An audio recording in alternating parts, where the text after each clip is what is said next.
Thank you, Presiding Officer. First, if you'll indulge me, I'd like to speak directly to migrants in Scotland. I understand that they may be concerned about uncertainties ahead, and I want them to know that their contributions in Scotland are valued.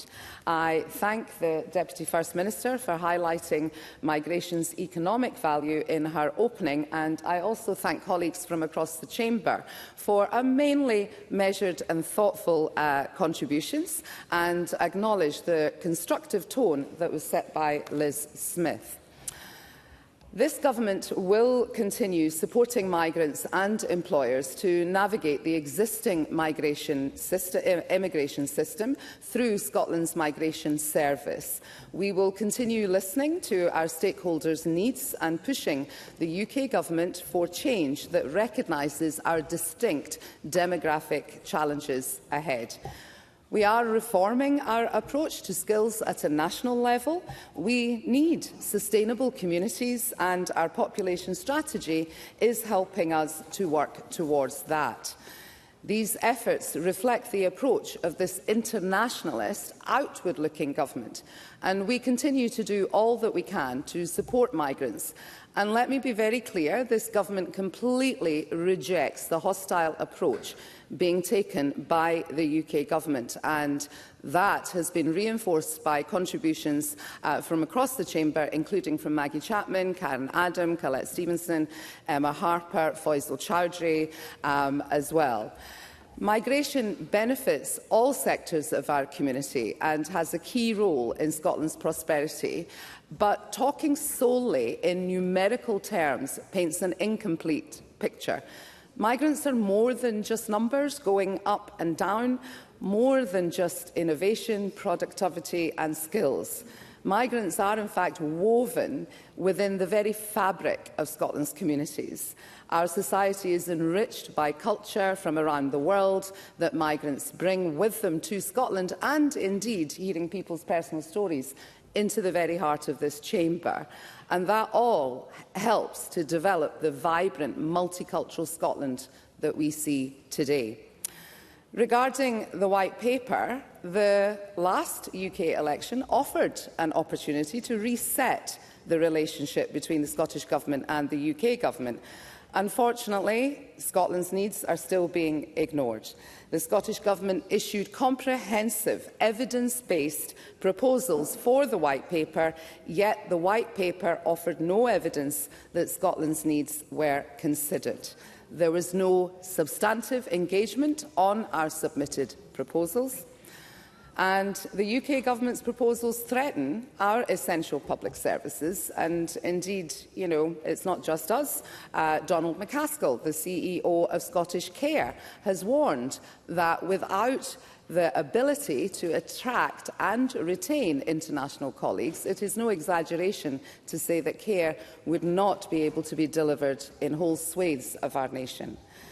And how does the UK Government then expect us to develop domestic skills with policies that threaten the viability of our education landscape, for instance?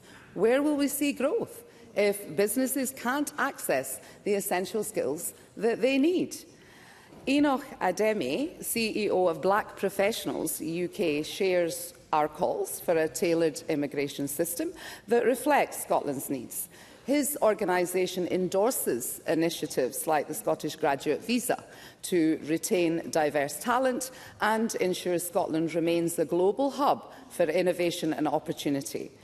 Workforce shortages can't be solved by training alone. The Migration Advisory Committee has cautioned that increasing domestic skills does not guarantee reducing migration, as migrant and domestic workers are not perfect substitutes. And the White Paper regards social care as low-skilled. And yet providers in Scotland have disputed that characterisation, and they argue that indeed providing care compassionately day in, day out is in fact highly skilled and valued. International recruitment is already expensive, and they would not be doing that lightly. So, If the UK government are not listening to stakeholders or experts or evidence, then who are these proposals for? Who benefits from this approach? It's not Scotland. It is not our social care workforce. It's not our higher education sector, our rural economy, our islands community. The UK government must stop pandering to reform, acknowledging the damaging nature of these proposals and change course. Net migration figures reduce the entirety of migrants who come to the UK to one number. It erases the diverse contributions within that figure and forces us to calculate migrants in terms of net good or net bad. The UK government wants to lower this one number. They want to reduce talented individuals contributing to Scotland's economy, public services, restrict international knowledge exchange and innovation, and restrict people bringing family members here to build their lives in Scotland. So the Prime Minister talks of incalculable damage caused by so-called open borders. Now, I disagree with that, and I'd like to address some points that were raised by Jeremy Balfour and indeed Graham Simpson regarding legal versus illegal migration. Now, we do have a moral obligation to offer a place of safety to desperate people fleeing conflict and persecution, and the lack of safe and legal routes to the UK doesn't and has not stopped people coming, but it does force already vulnerable people to make extremely dangerous and life-threatening journeys across the Channel. So any damage has come from short-sighted, restrictive immigration policies and, of course, dehumanising language inflicted by, unfortunately, successive UK government administrations.